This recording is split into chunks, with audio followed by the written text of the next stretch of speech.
ассалому алайкум дӯстони азиз ва тамошобини сомонаи рахш теҷе. дӯстони азиз, дар инҷо навор 12та мошинои нав қабул кардем ки пешкашдо мекунем. Мошинои арзон, мошинои ҳар гуна ҳастанд ки аз ҳар шаҳру ноҳияҳои Тоҷикистон ки ба мо фиристоданд ки мо реклама кунем, пешкаши шумо гардонем. дӯстон, видеонавора то охираш тамошо кунем, ба видеонавори мо лайк гузорен ва дар комментари нависед ки ба шумо чӣ хел мошинҳо дар кора. Мо дар видеои оянда мошинои гуфтагидона ба шумо пешкаш мекунем. агар шумо мошини фурӯшии хона, замин, квартира, чизе ки барои реклама дорем, барои фурӯхтан, метавонед ки дар номерои имо ба мо рой кунед. мо дар видеои оянда рекламаш мекунем. курси имрӯза дар рӯи экран аст. дӯстони азиз, мо бошад навора сар мекунем то охираш тамошо кунед. ай нархҳои мошинои мо бохабар шавед. навора сар мекунем, рафтем. Якхи мошини фурӯшӣ аст баъдро Opel Astra F аст ки дар кузуфи хечебек соли барои 6 1996 сола ки сӯзишвориш бензин газ дорад, кор мекунад. абиё мотораш як 6 литри простой коробкаш механик аст. мошин мега дар ҳолати хуби беҳтарин қарор дорад. мошин мега 4 балони 80 фут, 4 калпакои худаш, салон тоза, яъне ки кожуни салон дорад. 2 моҳи дига ҳуҷҷат, номеро транзит. мошин мега беҳад ба тоза, бе ягон расход, бе ягон камбуди. мошин даруни, яъне ки шарт гаштага мошин мега беҳад ба тоза сайстани вагония.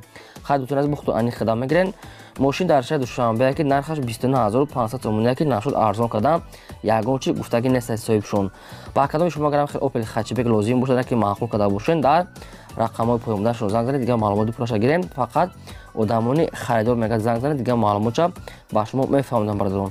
агар шумо ҳамин хел мошини фурӯшии замин, квартира, хона, мағоза, чизе ки барои фурӯхтан дошта бошед, метавонед маълумоти пурраша қатъи суратош дар номери имо ба ҳисаб рой кунем. фурӯшда рекламада мемонем. мошини фурӯшии навбатӣ аст баъдро бояд тайгас Opel Astra F аст ки дар кузуфи хечебек соли барои 6 1994 сола ки сӯзишвориш бензин газ дорад, кор мекунад. абиё мотораш як 6 литри простой коробкаш механика. мошин мега дар ҳолати хуби техникӣ қарор дорад. мошин мега мотораш мега 100% мега, балоношам яъне 80%, салоншам тоза аст, хадавои ҳамаш кагнада мега. мошин мега бо нархи арзон мега срочно мефурӯшем, яъне ки бо нархи арзон 4 дискавошам 100%. ин мошинам дар шаҳри Душанбе аст баъдро нархаш 19000 сомония ки нашуд арзон кардан. инам ягон чи гуфтагӣ нест. кадомитон хай харидори аниқ бошад, дига маълумоти пурра мега телефон кардед фақат одамони харидор. рақамошон дар поини видео аст, марама метавонед дига маълумотша гиред. аз шумо хоҳиш ки фақат лайкҳои бепултонам мондан гирем. ба шумо чӣ мошине ки дар кор аст дар комментари нависед. мо албатта дар видеои оянда яъне ки ҷудо карда ба шумо пешкаш мекунем. шумо лайкотонам фаромӯш накунед. ин ҳамиқа шумо дастгирӣ кунед барои канали мо. мошини фурӯшии навбатӣ аст баъдрони азиз ВАЗ 2107 молодёжни аст ки соли барои 6 2003 сола ки сӯзишвориш бензин газ дорад, кор мекунад. абиё мотораш як 5 инжектор, коробкаш механика аст ки мошин мега дар ҳолати хуби техникӣ қарор дорад. мошин мега 4 балони 60, 4 диска, яъне ки дига салоншон тоза, магнитофон, родной краска. мошин мега срочно бо нархи арзон мефурӯшад. 2003 сол аст. мошин дар шаҳри ҳисор баъдрони айни ҳол нархаш 14000 сомония ки арзон ва муомила мекунем. мега вариантҳои алишам ҳаст. ягон мега Opel, ягон намуд Opel боша мега, яъне ки сайстаниҳои соз, яъне ки нормални болоиш мега пул метиҳем, алишам мекунем ба ягон Opel. ка дӯстони азиз, нархаш 14000 сомон. кадоме ки сумкати мехарад арзон мешавад. рақамошон дар поини видео аст. кадомитон агар ки мехарад алиш мекунед, дига маълумотша метавонем аз ҳамин рақамҳо поёмда гирем. фақат фаромӯш накунед ки лайкотона мондан гиред. раҳмат барои дастгириётон. мошини фурӯшии навбатӣ аст баъдрони азиз ВАЗ 2106 молодёжни аст ки соли барои 6 2000 сола сӯзишвориш бензин газ ҳардуш кор мекунад. абиё мотораш як 6 литра мега соҳибшон, коробкаш механика ки мега мошин мега сайстаниш беҳтарина, бе ягон задагии пӯшидаги мега ягон расход надорад. 4 балони 80%, салон тоза, дискаи худаш, номерош нав, магнитофон, родной краска. мошин мега беҳад ба тоза мега арзон карда мефурӯшем. мошин дар шаҳри хуҷанди бостония айни ҳол нархаш 20000 сомония ки соли 2000 баъдро. боз мега дар назди капоти мошин савдо ва муомила мекунем. мошин мега чотка, яъне ки молодёжнай, фақат мегири ҳай мекунем. ба кадоми шумо дӯстони ягон маълумот агар ки фаҳмо набошад, агар ки харидори аниқ бошед, метавонед ки дар рақамҳо поёмда занг занед, дига маълумотша гирем. шумо агар ҳамхали мошини фурӯшӣ дошта бошед, хоҳем фурӯш дар мондан, метавонем суратҳои оригиналша қатъи маълумотош дар номери имо ба ҳисаб рой кунем. мо дар видеои оянда фурӯшда рекламада мепартоем.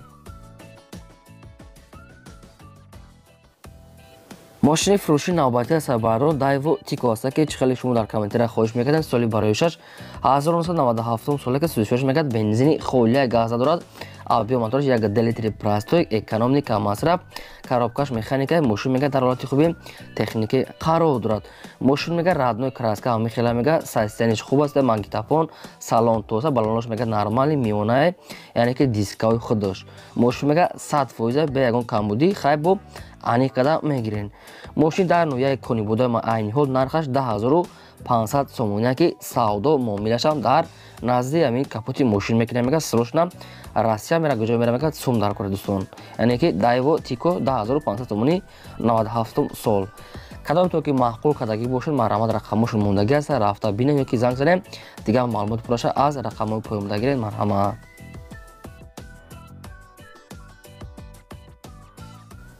ماشین فروشی نوبتی است بادرو مرسدس بنز س کلاس که سچکا بیومنی سالی برای 1999 سالی که سوزش بنزین گاز هردش کار میکرد آبیوم موتورش یک 8 لیتر میگه коробкаш مکانیکی ماشین میگه در حالت خوبی بهترین قرار دارد ماشین میگه 4 تا بالون 80%، 4 تا دیسکای рамашка, 1 سال تنیروفکا، 1 سال حجت، دیسکای молодежный, магнитофон, салон тоза میگه رادنوی краска серебряный سبدون که ماشین میگه 100% فقط میگیری های میکنین ماشین در شهر دوشنبه عین حال نرخش 62000 сомония که بازم معامله و سودای خوب میکنه میگه در نزدیک کاپوت با تلفن عموما سودا نمیشه کدام تو میخریم بیاین از پیش بینید میگه بعد سودا میکنیم همه چیزای رادنویش میگه الکتروپاکت همش کار میکند سالنش هم توزه یعنی ماشین میگه به یگان کمبودی بردارون خیلی بود دیگه معلومات پروشه از رقمای پایومدگی مرامت فقط شما لایکتون از یادتون نمیره فقط لایکتون موندن گیرین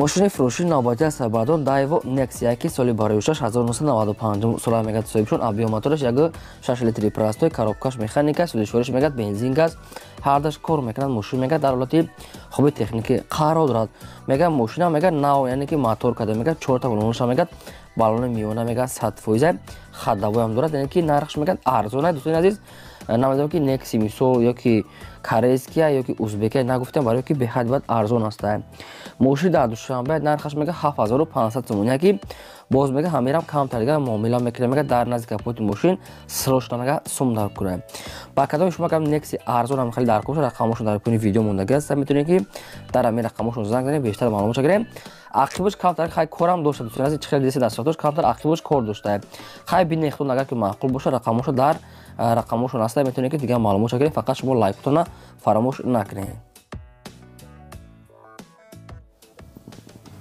ماشین فروشی نوبتی است بردون عزیز واز 2106 است که تاییدیه سویت سرخوش سالی برایشش 1983 سال سوزشورش بنزین گاز دارد کار میکنه آبی موتورش یک 6 لیتر پلاستیک коробкаш مکانیک است که میگه ماشین میگه در حالت خوبی تکنیکی قرار دارد ماشین میگه 4 تا بالون میونه میگه یعنی که уже безе شده 4 تا دیسکای خودش رادنوی краска салонش میگه نرمال ماشین میگه در حالت کوری قرار دارد ماشین در نوع 8 بازار عین حال نوع 8 قرار دارد نرخش 7000 сомония که باز میگه سودا معامله میشه در نزدیک کاپوت ماشین میگه نخدا میگه صاحبشون خیلی کدام تو اگر اگونش نفهمیده باشین اگه معلومات خوین مرامت رقمشون موندگی است در همین رقم پایومده زنگ زنیم دیگه معلومات پروش از خودشون گیرن شما مگر هم خیلی ماشین فروشی ماشین بورکاش یا که خونه زمین کوالیتی مغازه داشته باشین یا که اگه چیزی دیگه روی که البته رقم فروش ده میمونیم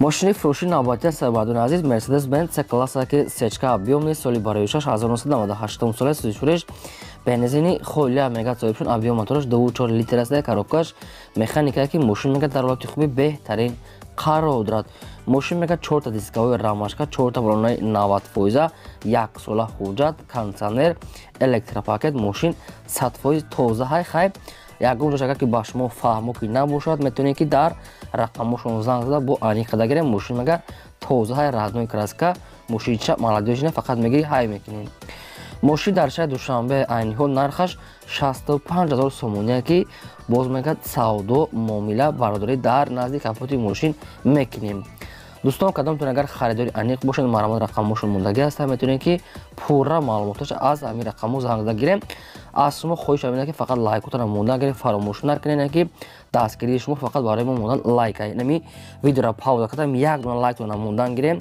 хеле мо хурсанд мешудем. Ба шумо чӣ мушкиле ки дар кор аст дар комментариё нависед. Албатта мо дар видеои оянда ҷудо карда ба ҳар як шумо пешкаш мекунем, фақат шумо камтарак сабр кунед.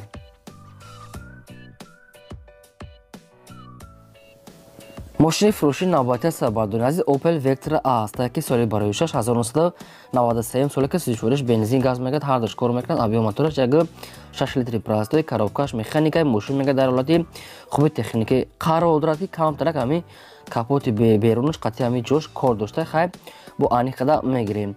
ماشین میگه در شهری وادت عینی حال نکی شهری وادت قرار دارد نرخش 8000 سومونیه که باز میگه همیرم خیلی با قطعیشون گام میزنی سودا هم میشود سروش را میگه سوم در کنه با نرخی ارزان میگه میفروشیم خیلی ملیچوفکا کارم داشتن که ماشین میگه سوزه. دوستان خیلی کدامتون ماشین خراب شد هر یک ماشینی که ما فروش دادیم می‌بینیم یک بار دیگه زنگ زد انیک کنن شاید یک روز معلوماتش خطا برای یک روز که مدت نیتو فهمونا برای شما خوب انیک خدا اخچون گرفت فقط آدمانی خریدار رقمش در پای ویدیو است مرامت ماشینچه ارزونه ای دستت خیلی 1000 تومان که در از خود میکنه ماشینچه 100% میشود مرامت خیلی بود دیگه معلوماتش گیرین. ماشین فروشی نوبتی است بعدون دایو لگانز است که سالی برایش 1997 سال است شورش بنزین گاز را کار میکنه آبی موتورش 8 لیتر میگه تویبشم کاروکاش مکانیکای ماشین میگه در حالت خوبی تکنیکی قرار دارد. ماشین میگه 4 تا دیسک دو بالون پیش میگه 90 دو بالون عقبش 60% میگه اکیلومترش میگه 80% یعنی که قریب سوز خداوی میگه 50% هست. حجتای سالانش میگه یعنی که بوچ دیگه ندارد یعنی که کراسکش هم میگه یک دیتا 70% سوزا میگه کمتر کراسکش هم بیزیش دیگه خیلی میونه میگه صاحبشون ماشین میگه سروش میگه با نرخ ارزان میفروشه ماشین 6500 سومونه که نرخ اخیرونش میگه التیموس میگه بهوده زنگ نزنن یگام سومون علیش نمیشه که فرون دیگه ارزان نمیشود یعنی که در شهر دوشنبه نرخش 6500 سومونه بردارن یگام سومون میگه دیگه ارزان نمیکنه میگه صاحبشون خیلی کدام تو که میخرید مرامت رقمشون هست. ماشین فروشی نوبتی است بعدرو مرسدس بنز کلاس که سچکای پلاستوی سالی برایش 1996 سالی که سوزشورش بنزینی خولیا میگه صاحبشون آبی موتورش 8 لیتری پلاستوی کاروکاش مکانیکای ماشین میگه در حالت خوب تکنیکی قرار دارد. ماشین میگه دو طرفش الکتریک 4 تا بالون نرمالی کلپاکوی خودش سالن توزه یعنی که دیسک داشته قدشون ماشین میگه 100% دیگه معلومات دو دیگه نیست کدام تو میخریم دیگه معلومات میگه پراکدخمون میفهمونیم. ماشین در شهر دوشنبه عینی حال نرخش 30000 سومونیه که میگه باز میگه ارزان و معامله هم داره در نزدیک کاپوت ماشین فقط آدمانی خریدار بهوده زنگ نزنن میگه کدامی که میخرد بیاد ماشین از پیش بیند باز هم سودا دارد بردارن. خیلی کدامی تو که میخرد رقمشون در پایین ویدیو مونده است مرامت دیگه معلومات پرش از همین رقم گیرن. شما اگر هم خیلی ماشین فروشی خانه زمین کوارتیر مغازه مغازین چیزی که داشته باشه برای فروختن مولا یعنی که گواه چیزی که نباشه در نمره ایمو واسه بکنیم فروش در رکلام دادیم. این بود 12 ماشین فروشی ما تا ویدیو آینده خدا نگهدار شما تا ویدیوی بازدید.